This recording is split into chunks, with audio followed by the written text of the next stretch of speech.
کہ سوال بڑا اہم ہے اور بھائی نے اس کے آخر میں لکھا ہے کہ مہربانی کریں اس سوال کو ردی کی ٹوکری میں نہ ڈالیں. چلیں جی نہیں ڈالتے، ویسے ڈالتا پہلے بھی نہیں ہو، سوائے اس سوال کے جس کا مجھ سے تعلق نہ ہو. کئی دفعہ ایسے سوال پوچھے جاتے ہیں جن کا تعلق انتظامیہ سے ہوتا ہے، مجھ سے نہیں ہوتا، تو وہ سوال ردی کی ٹوکری میں جاتے ہیں. ورنہ الحمدللہ کوشش کی جاتی ہے کہ یہاں پہ ہر سوال کا جواب دیا جائے. تو بہرحال بھائی کے سوال کا جواب دینے سے پہلے بھائی نے سوال کے اوپر لکھا ہوا ہے 786. کیا لکھا جی؟ یہ 786 کا مطلب میں نہیں سمجھ سکا کہ 786 کیا انہوں نے کسی کا قرض دینا ہے کہ میرا دینا ہے کہ مجھ سے مانگ رہے ہیں، یہ کیا معاملہ ہے جی؟ بسم اللہ، بسم اللہ تو عربی میں ہوتی ہے بھائی، وہ تو حروف کے ساتھ ہوتی ہے جی. اچھا ایسے بھی لکھتے ہیں انا للہ و انا الیہ راجعون. دیکھیں مسلمانوں کے ساتھ شیطان کیا کچھ کر رہا ہے. نبی علیہ الصلوۃ والسلام نے کافر بادشاہوں کو خط لکھے اور اس میں ایتیں بھی موجود تھی، بسم اللہ بھی موجود تھی، حالانکہ خطرہ تھا کہ وہ توہین کریں گے، پھاڑ دیں گے. اور ایک بادشاہ نے وہ خطوط پھاڑے بھی. اور ہم احترام کے نام پہ، تقدس کے نام پہ بسم اللہ لکھنا چھوڑ گئے ہیں. ہماری محبت بھی بڑی عجیب ہے، محبت کے نام پہ شرک کریں، محبت کے نام پہ بسم اللہ کے نام پہ 786 لکھیں، کتنا عجیب معاملہ ہے. میرے بھائی نے لکھی ہے، شاید ان کو مسئلے کا علم نہ ہو، میرے مخاطب صرف وہ نہیں ہے، اور بھی کافی سوال ہیں جن کے اوپر 786 لکھا ہوا ہے. میرے بھائی اللہ سے ڈریں، اللہ کے کلام کی جگہ پہ 786 یہ کیا ہے؟ برکت رحمت اللہ کے کلام میں ہے، 786 میں نہیں ہے. کیا ہمارے ہاتھ تھک جاتے ہیں بسم اللہ لکھتے ہوئے؟ میرے بھائی آئندہ اس سے توبہ کریں. آئندہ جب بھی لکھنا ہے کیا لکھنا ہے؟ بسم اللہ لکھنا ہے، 786 نہیں لکھنا. آئندہ جب بھی لکھنا ہے صلی اللہ علیہ وسلم پورا لکھنا ہے، صرف سواد نہیں لکھنا، پورا لکھیں صلی اللہ علیہ وسلم. محدثین کو سلام کریں کہ امام بخاری رحمہ اللہ کی کتاب آپ نمونہ کے طور پہ لے لیں. کتنی حدیثیں ہیں؟ 7000 حدیثیں. بار بار نبی علیہ السلام کا نام آتا ہے، ہر دفعہ کیا لکھتے ہیں؟ صلی اللہ علیہ وسلم. حالانکہ اس زمانے میں کاغذ بھی تھوڑے ہوتے تھے، سیاہی کی بھی کمی ہوتی تھی اور آنکھ نہیں ملتے تھے، تب بھی انہوں نے ہر بار لکھا ہے صلی اللہ علیہ وسلم. اور ہم سواد لکھتے ہیں، سواد لکھنا اگر درست ہوتا تو وہ لکھتے. تو میرے بھائی اس لیے یہ کام نہیں کرنا. اس کے بعد بھائی کے سوال کی طرف آتے ہیں. بھائی کہتے ہیں کیا نبی علیہ السلام قبر میں زندہ ہیں یا فوت شدہ؟ قرآن مجید کی روشنی میں کہتے ہیں کہ اللہ تعالی نے فرمایا پارہ نمبر 2 رکوع نمبر 2 کے ابتدا میں، اے ایمان والو مشکل وقت میں نماز اور صبر سے مدد لو، یقیناً میں صبر کرنے والوں کے ساتھ ہوں. جو میری راہ میں قتل یا شہید ہو جائیں ان کو مردہ مت کہیں، بلکہ وہ زندہ ہیں، میری روزی کھا رہے ہیں، تم میں شعور نہیں ہے. کیا شہید قبر میں مردہ نہیں؟ بھائی بہر الفظ کو چھوڑ گئے. بہرحال فرشتے درود و سلام قبر میں پہنچاتے ہیں یا آسمانوں پہ پہنچاتے ہیں. 557 ہجری میں نور الدین زنکی کو کس نے بیدار کیا تھا جبکہ نور الدین زنکی دمشق میں تھے؟ یہ بھائی کا سوال ہے جی. مجھے امید ہے کہ بھائی کا سوال آپ سمجھ گئے ہوں گے. بھائی کہنا چاہتے ہیں کہ نبی علیہ الصلوۃ والسلام زندہ ہیں کہ فوت ہو چکے ہیں؟ ہاں جی، نبی علیہ السلام کی کتنی عمر تھی؟ یہ رک کیوں گئی تھے سر پہ؟ رک کیوں گئی؟ آگے کیوں نہیں بڑھی جی؟ فوت ہو گئے. بھائی کہہ رہے ہیں جی 63 برس اس لیے تھی کہ فوت ہو گئے تھے. اگر زندہ ہیں تو پھر تو آپ کی عمر کتنی ہونی چاہیے؟ آگے بھی بڑھنی چاہیے، لیکن 63 پہ رک گئی اس لیے کہ آپ فوت ہو گئے. میرے بھائی صحابہ کرام رضوان اللہ علیہم اجمعین نے آپ کو کفن دیا تھا؟ قبر کھودی گئی آپ کی، قبر میں آپ کو دفن کیا گیا، جنازہ آپ کا پڑا؟ بالکل پڑا گیا. یہ بھی ذہن میں رکھیں، کئی لوگوں نے یہ بھی شوشہ چھوڑ رکھا ہے کہ آپ کا جنازہ نہیں پڑا گیا، جنازہ آپ کا پڑا گیا.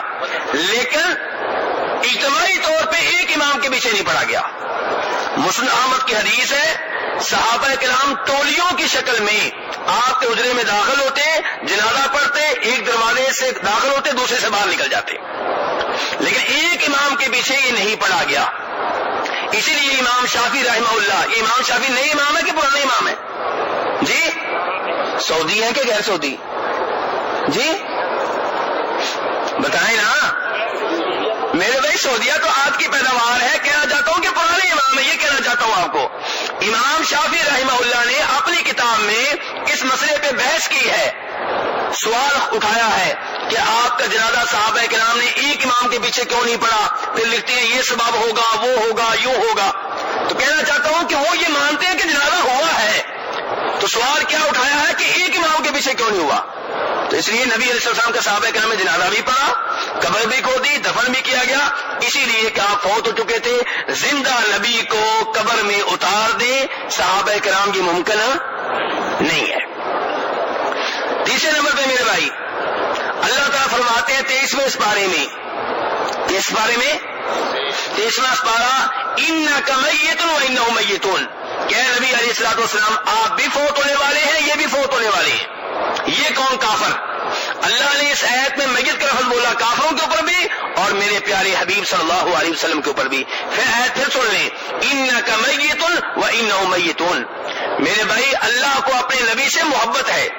اگر یہ لفظ گستاخی ہوتا تو اللہ تعالیٰ یہ لفظ کبھی بھی نبی علیہ الصلوۃ والسلام کے اوپر استعمال نہ کرتے. پتا چلا فوت ہونا کوئی توہین نہیں ہے، فوت ہونا کوئی گستاخی نہیں ہے سوائے اللہ کی ذات کے. اللہ کے اوپر کبھی بھی موت نہیں آئے گی. لا تأخذہ سنۃ ولا نوم. اللہ تعالیٰ کے اوپر موت کیا اونگ بھی نہیں آتی، نیند بھی نہیں آتی. تو اللہ تعالیٰ کی ذات ہے جو ہمیشہ سے ہے، ہمیشہ تک رہے گی. اللہ تعالیٰ نے سورہ انبیاء میں فرمایا 17ویں سپارے میں، افإن مت فهم الخالدون. کہ نبی علیہ السلام اگر آپ فوت ہونے والے ہیں تو یہ کون سے ہمیشہ رہنے والے ہیں؟ تو نبی علیہ السلام کے فوت ہونے کا ذکر قرآن پاک میں بھی ہے. صحابہ کرام بار بار، ایک بار نہیں، بار بار آپ کے اوپر فوت ہونے کا لفظ بولتے ہیں. ابو بکر صدیق بولتے ہیں رضی اللہ تعالیٰ عنہ، جناب عائشہ بولتی ہیں رضی اللہ تعالیٰ عنہ، جناب ابو ہریرہ بولتے ہیں رضی اللہ تعالیٰ. صحابہ کرام یہ لفظ عام استعمال کرتے ہیں. ان کے ہاں آپ کا فوت ہونا کوئی گستاخی نہیں تھا، کوئی توہین نہیں تھا.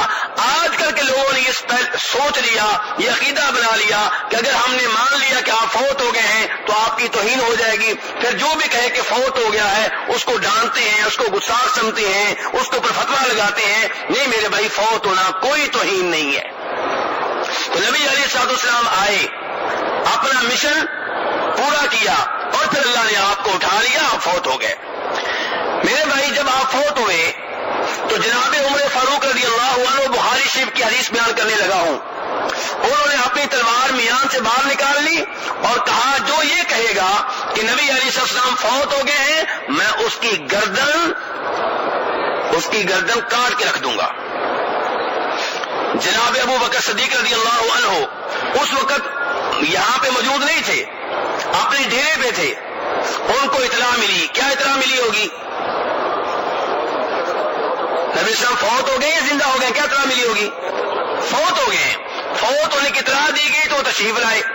نبی علیہ الصلوۃ والسلام کا پاک جسم جناب عائشہ رضی اللہ عنہ کے حجرے میں موجود تھا، اس کے اوپر چادر دی جا چکی تھی. جناب صدیق آئے، آپ کے بابرکت چہرے سے، آپ کے پاک چہرے سے چادر ہٹائی اور آپ کو پیشانی پہ بوسہ دیا اور پھر کہا بِأَبِي أَنْتَ وَأُمِّي طِبْتَ حَيًّا وَمَيِّتًا لَا يَجْمَعُ اللَّهُ عَلَيْكَ بَيْنَ مَوْتَتَيْنِ. آپ نے فرمایا میرے ماں باپ آپ پہ قربان ہوں. جب آپ زندہ تھے آپ سے بہتر کوئی نہیں تھا، آپ فوت ہو چکے ہیں تو آپ سے بہتر یہ لفظ کون بول رہا ہے؟ طِبْتَ حَيًّا وَمَيِّتًا کے لفظ بخاری میں ابو بکر صدیق نے بولے ہیں. اور پھر کہا لا يجمع اللہ علیک بین موتتین، اللہ آپ کو 2 دفعہ موت نہیں دے گا، یعنی کہ جو موت آنا تھی آ چکی. اس کے بعد مسجد میں تشریف لے کر آئے، وہاں پہ جناب عمر فاروق ہیں. جناب صدیق نے کہا عمر بیٹھ جاؤ، نہیں بیٹھے، بڑے جذبات میں ہیں. جناب صدیق منبر پہ چڑھ گئے، تاریخی خطبہ ارشاد فرمایا، کہا من کان یعبد محمدا فإن محمدا قد مات. ومن کان یعبد اللہ فإن اللہ حی لا یموت، کہ جو اللہ کی عبادت کرتا تھا تو اللہ زندہ ہے، لا یموت، اللہ کے اوپر کبھی موت نہیں آئے گی. اور جو عبادت کرتا ہے جناب محمد صلی اللہ علیہ وسلم کی، تو اس کا رب پھر فوت ہو چکا ہے. اس کے بعد وہ آیتیں پڑھی جن میں آپ کے فوت ہونے کا ذکر ہے، تذکرہ ہے. جناب عمر فاروق نے جب آیتیں سنی تو آپ کے فوت ہونے کا یقین ہو گیا، زمین پہ گر پڑے. اور بعد میں کہا کرتے تھے کہ جب میں نے وہ آیتیں جناب صدیق کے منہ سے سنی مجھے لگا جیسے ابھی نازل ہو رہی ہوں. حالانکہ آیتیں پہلے موجود تھی کہ موجود نہیں تھی؟ موجود تھی. پتا چلا بڑے سے بڑے بزرگ، بڑے سے بڑے عالم دین، بڑے سے بڑے امام سے غلطی ہو سکتی ہے. غلطی اگر نہیں ہے تو قرآن و حدیث میں نہیں ہے. جناب عمر فاروق کو یقین ہو گیا آپ کے فوت ہونے کا، صحابہ اکرام کا اتفاق ہو گیا کہ آپ فوت ہو گئے ہیں. پھر آپ کو کفن دیا گیا، غسل دیا گیا، قبر کھودی گئی. تو بہرحال میرے بھائیوں، جناب فاطمہ بھی روتی تھی اسی لیے کہ ابا جی فوت ہو گئے ہیں. صحابہ کرام روتے تھے، جناب بلال نے مدینہ چھوڑ دیا اس لیے کہ اللہ کے رسول فوت ہو گئے ہیں. اگر آپ فوت نہ ہوئے ہوتے مدینہ چھوڑ کے نہ جاتے. لیکن اس میں کوئی شک و شبہ نہیں ہے کہ انبیاء کرام کو قبر کی زندگی حاصل ہے، برزخ کی زندگی. کون سی زندگی؟ برزخ کی زندگی، دنیا والی نہیں. کچھ لوگ کہتے ہیں دنیا والی، یہ بات غلط ہے. دنیا کے لحاظ سے آپ فوت ہو چکے، اور جب ہم آپس میں گفتگو کرتے ہیں دنیا کے لحاظ سے کی جاتی ہے. وہ ایک نیا جہان ہے، برزخ کا جہان، قبر کا جہان. تو وہاں پہ آپ کو زندگی حاصل ہے. اس زندگی کی کیفیت کیا ہے ہم نہیں جانتے، ہمیں نہیں بتایا گیا. لیکن یہ صحیح حدیث ہے کہ انبیاء کرام قبروں میں زندہ ہوتے ہیں، وہاں پہ نمازیں بھی پڑھتے ہیں. لیکن یہ ذہن میں بات رہے میرے بھائیوں کہ برزخ کی زندگی ہر ایک کو حاصل ہے. فرق یہ ہے کہ نبیوں کی برزخ کی زندگی اعلیٰ ہے، مقدس ہے، محترم ہے، اور کافروں کی زندگی عذاب والی ہے. بتائیے کافروں کو قبروں میں عذاب ہو رہا ہے کہ نہیں ہو رہا؟ زندہ ہے تو ہو رہا ہے نا، مردہ کیسے محسوس کرے گا؟ قبر میں سوال ہر ایک سے ہوتا ہے کہ نہیں ہوتا؟ مردہ سے ہوتا ہے کہ زندہ سے؟ زندہ. لیکن زندہ کس جگہ کا؟ اگلے جہان کا. برزخ کا وہ جہان ہے، وہ یہ دنیا والا جہان نہیں ہے. فرعون کو عذاب ہو رہا ہے کہ نہیں ہو رہا؟ 24 پارہ اب بھی عذاب ہو رہا ہے. تو زندہ کو ہو رہا ہے، مردہ کیا محسوس کرے گا؟ لیکن وہ زندگی کون سی میرے بھائی؟ برزخ کی زندگی. اور عام مومن، ابن حبان کی صحیح حدیث ہے، عام مومن جب فرشتے اسے قبر میں بٹھاتے ہیں دفن ہونے کے بعد، اس سے سوال کرنے لگتے ہیں تمہارا نبی کون ہے وغیرہ وغیرہ، تو وہ ٹائم قبر میں کون سا ہوتا ہے؟ مغرب کے قریب کا. اثر ہو چکی ہے مغرب کے قریب کا. تو مومن کہتا ہے بھائی مجھے نماز پڑھنے دو، میں نے نماز پڑھنی ہے. تو فرشتے کہتے ہیں انک ستفعل، تجھے نماز پڑھنے کا موقع دیا جائے گا. پتا چلا عام مومن بھی نماز پڑھتا ہے. لیکن یہ نماز کون سی نماز ہے؟ دنیا والی نہیں. دنیا میں نماز تکلیف ہے، اللہ کا حکم ہے. قبر میں نماز نعمت ہے، مزہ آتا ہے جیسے شہد کھانے کا مزہ آتا ہے. وہاں پہ وہ عمل نہیں ہے، وہ نعمت ہے. جیسے شہید کہتا ہے وہاں پہ کہ مجھے پھر موقع دیا جائے شہید ہونے کا، اس کو لذت محسوس ہوتی ہے. تو بہرحال میرے بھائی صحیح عقیدہ یہی ہے کہ نبی علیہ السلام فوت ہو چکے ہیں. اللہ تبارک و تعالی ہمیں نبی علیہ السلام سے سب سے زیادہ محبت کرنے کی توفیق عنایت فرمائے. سب سے زیادہ محبت اللہ کی ذات سے، پھر نبی علیہ السلام سے. لیکن اللہ کرے ہماری محبت قرآن و حدیث کے مطابق ہو، نبی علیہ السلام کی احادیث فرامین کے مطابق ہو، صحابہ کرام کے طریقے کے مطابق ہو.